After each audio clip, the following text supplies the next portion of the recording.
മണ്ഡലകാലം എത്തുമ്പോൾ എല്ലാ പ്രേക്ഷകരും ശ്രദ്ധിക്കാറുള്ള ഒരു താരം തന്നെയാണ് നടൻ കൗശിക്. കൗശിക് ബാബു എന്ന് പറയുമ്പോൾ തന്നെ അയ്യപ്പസ്വാമിയാണ് പ്രേക്ഷകർക്ക് ഓർമ്മ വരിക. ഇപ്പോഴിതാ കൗശിക് ബാബുവിന് ഒരു സന്തോഷ വാർത്തയാണ് പങ്കുവയ്ക്കാനുള്ളത്. അദ്ദേഹം വീണ്ടും അച്ഛനായി എന്നുള്ള വാർത്തയാണ് അദ്ദേഹം സന്തോഷത്തോടെ എല്ലാവരെയും അറിയിക്കുന്നത്. വിവാഹം കഴിഞ്ഞ 6ാം വർഷം ജനിച്ച രണ്ടാം കൺമണിയെ കാണിച്ചുകൊണ്ട് ചിത്രങ്ങൾ പങ്കുവച്ച് എത്തുകയാണ്. സ്വാമി അയ്യപ്പൻ നായകന് ആശംസാ പ്രവാഹമാണ് ഇപ്പോൾ ലഭിക്കുന്നത്.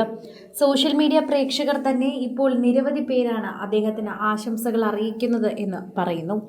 സ്വാമി അയ്യപ്പൻ നായകന് ആശംസാ പ്രവാഹം ലഭിക്കുകയാണ്. ഇപ്പോൾ സീരിയൽ താരം കൗശിക് ബാബു വീണ്ടും അച്ഛനായത് തന്നെയാണ് എല്ലാവരും ഏറ്റെടുക്കുന്ന ഒരു വാർത്ത. എത്രയൊക്കെയാണെങ്കിലും അദ്ദേഹം ഇപ്പോൾ അഭിനയിക്കുന്നില്ലെങ്കിലും പണ്ട് കാലത്ത് മാത്രമാണ് അദ്ദേഹം തരംഗമായി നിന്നതെങ്കിലും ഇപ്പോഴും പ്രേക്ഷകർ അദ്ദേഹത്തെ ഓർത്തിരിക്കുന്നു എന്ന് തന്നെയാണ് ഏറ്റവും വലിയ കാര്യം.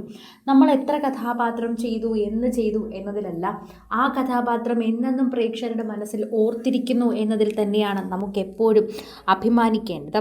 ഓരോ മണ്ഡലകാലത്തിലും പണ്ടൊരിക്കൽ സ്വാമി അയ്യപ്പനായി വേഷമിട്ട കൗശിക് ബാബുവിൻ്റെ വീഡിയോസും സോഷ്യൽ മീഡിയയിൽ നിറയാറുണ്ടായിരുന്നു. ഒരു സമയത്ത് മലയാളികൾക്ക് അയ്യപ്പൻ എന്ന് കേട്ടാൽ വേഗം മനസ്സിലേക്ക് എത്തുന്ന മുഖം കൂടിയായിരുന്നു കൗശിക് ബാബു എന്ന യുവനടൻ്റേത്.